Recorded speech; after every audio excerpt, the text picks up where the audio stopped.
It's warm today. And I was like, I need this one item I'm selling on Facebook Market. Let me find it. And don't you just hate it when you're digging for stuff randomly and then something just crops up and reminds you of her?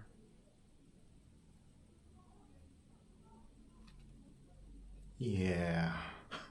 Hi, it is your favorite nobody. And I want to talk about alternatives to PlayStation 5 Pro. But it won't be on camera. You'll be listening to me and I'll be showing you some old gameplay footage and see if I can make some sense of this.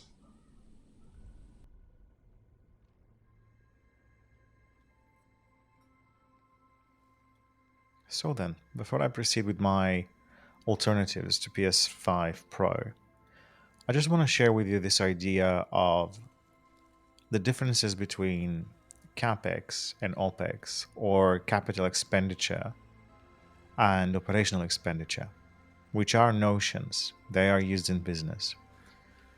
Capital expenditure means paying upfront, paying a lot of money upfront to set up your servers, your entire IT infrastructure, which is usually not a bad thing. If you have the capital to do it, you call that an investment and you kind of go with it and you have ownership over the things because you bought them. They're yours, you spend the money upfront, you're good. That's just a very simple, overly simple way of explaining this. You want to check this out on the internet, read about it, and so on. Operational expenditure, on the other hand, is effectively a subscription. You're not truly owning anything. You're basically paying for what you use. And I've seen this not just in IT, but I've seen this in very large scale construction projects as well. The railway in the UK, for example, a lot of the companies will rent out equipment. A lot of the companies will offer just personnel or just machines or just tools that others use and then return. And I'm not surprised that a CEO of Ubisoft is talking about the bright future of not owning anything. I'm being sarcastic. Um, when I stand on this, it, it's complicated because on the one hand, I remember a time when there were no digital options for video games. There were no streaming services for movies and music.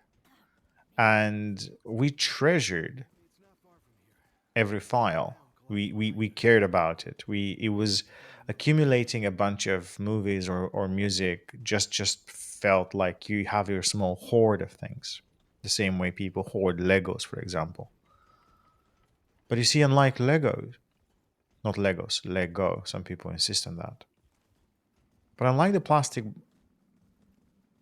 bits and bobs that really hurt when you step on them, a lot of what I enjoy these days is purely on digital platforms. I read my books on Kindle. I listen to my music on Tidal. I listen to my audiobooks on Audible. I consume all the videos on Prime, Netflix, YouTube. I play my games through GeForce Now. So the bulk of what I do and how I consume these days is digital, is through some other medium. And I don't physically own a lot of books. I don't really own any CD music, tapes, vinyl. I have one vinyl record and it's just sitting next, just in front of me there on a shelf. So as you can tell already, I have mixed feelings about owning things in general, like having things with you. And that's because for the past 17 years, I rented a place. I moved from one place to another, I've always had like just one room to myself and had no other place to put stuff. And I would end up filling a room to the brim. I would have like a racing seat, a VR headset, speakers on the desk, speakers, tower speakers, a TV, uh, a gaming station, a laptop, a bed, a recliner chair, a bookcase, and and the list goes on. And all of that in just one room. My whole world was in just one room, and I kind of took pride in that. Just having all of that in one place. It just felt really nice. But the rent kept climbing up over the years. Wages are kind of meh. And I started asking myself, why am I paying rent for some of these things? Why am I paying to store some of these things away? And that, of course, then prompted this thinking, well, why am I buying stuff to begin with? Now, I'm not going to go on a minimalism thing. There is some truth to it. Some people take it too far, I think. But all I'm trying to say is, you do you. If you like buying stuff, if you like owning stuff, if you like filling up shelves and garages and basements and yeah, entire house and maybe additional storage, just go for it. That's how you do things. More power to you. And if you want to care for things, because pretty much everything we buy that's physical is also perishable, again, more power to you. I don't yuck people's yums. But if you don't think you can care of things or take care of things, especially physical things like books and discs and so on and so forth, or if you're buying them because you want to show off a collection but you don't know how to treat it, you don't know what to do with it, you don't have any long-term plans with it, well, I would rethink that entire strategy. And so we come back to this idea of, well, what options are there for PlayStation 5 Pro non-buyers? And quite frankly, there are many options, but I guess the most convenient stuff will be your Switch, your Xbox, or you brave the wilderness and join a Games Pass together with a GeForce Now subscription, and then you play on any device, provided you have a controller and a decent network. And this has been my go-to way to enjoy games for the past few years now. And I was there when Stadia was announced, and I was one of the early adopters, and I still think Google had probably the best thing, probably the best console alternative imaginable. That's entirely virtual, entirely just a streaming service. I think their implementation was the best. But there was one huge problem with that. There was one massive problem with Stadia, and that it was a Google's invention. They're just infamous with hating money and hating good stuff. They're just destroying good stuff left, right, and center.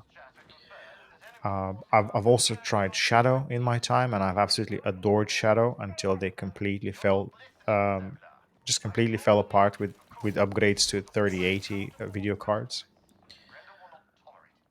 And I tried the Xbox Microsoft streaming service that I didn't really like very much. And I think GeForce Now has come a long way. Has come a long way. Not only is the service more tolerant to poorer network conditions, but the roster of games keep climbing. That is, yes, you will hit a ceiling. You will unfortunately have to accept that Sony games will not be available on GeForce Now. Rockstar games are not available on GeForce Now. They've been available for some time, and then they were taken down. Will we see them in the future? I certainly hope so. But that's when I had to go and actually buy and build, really, a gaming PC. So I had to go to that length to make sure that I can game. But in my daily, or, you know, however many times a week I play a video game, I default to GeForce Now. I default to GeForce Now. In fact, that's how I stream as well on Twitch TV. I play my games exclusively through GeForce Now. Now, all the brands and all the names I've mentioned so far, I am, I'm not getting paid to say any of this. And I'm aware that what I say are options for people who don't upgrade to PS5 Pro might not really be a PS5 Pro options. I'm not downplaying the fact that PlayStation has things going on for it. There definitely, that ecosystem has its own myriad of little benefits. They also have like a streaming device that you can take with you that looks kind of cool. The VR headset is praised to high heaven. The adaptive triggers and the controllers, the motion controllers, dual sense, whatever. That is, I've heard only good things, and I've tried it, and I can confirm it's really the more interesting controller tech I've seen in a long while. Yes, they're lagging behind in the roster of games, and yes, their pricing is a bit tone deaf. But you can't really hate it. I mean, you can be upset about it, but you can't hate it. The efforts, effort is being exerted, and I think as soon as Sony gets some new IPs in and they start getting some games right, you will definitely see an uptick again. You'll definitely see people buying their stuff. But as of right now, it's not the only kid on the block. Not getting a PS5 Pro and instead using. So let's put it this way: if a PS5 Pro costs $700, that is your subscription to Games Pass Ultimate, GeForce Now Ultimate, and a decent broadband for a year. And if you already have a decent enough broadband, then I'm talking 150 megs up. Let me repeat that: 150 megs up. Obviously, if you have half a gig, even better. If you have a gig like I do, fantastic. More than that, you lucky son of a biscuit. But if you're already paying for broadband and your broadband is decent, $700 or 650 Great British pounds, or about 650 euro. Yeah, that's so GeForce Now subscription is about 180 to 200 a year, and Game Pass Ultimate, I think, comes to about 150 as well, 160. Yeah, you can maintain that for at least 2 years and wait until something more affordable comes up. And because it's a subscription, you don't have to buy a full year. You can go, well, with GeForce Ultimate, I think you kind of have to commit a little bit longer, but with Games Pass, Xbox Game Pass Ultimate, you don't have to. You can cancel things. You're not tied to anything. You can play on any device at any time, provided the network is stable. And I think that now is becoming more convenient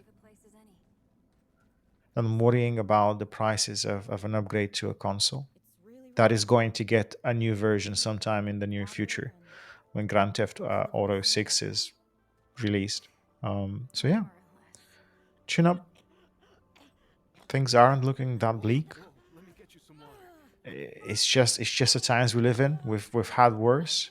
If you've been alive the last few years, things can get worse. I think we're not in a bad spot right now. We just have to push through. And again, you do you. Don't overthink it. It's gaming, for crying out loud. Thanks for listening. I'll see you in the next one.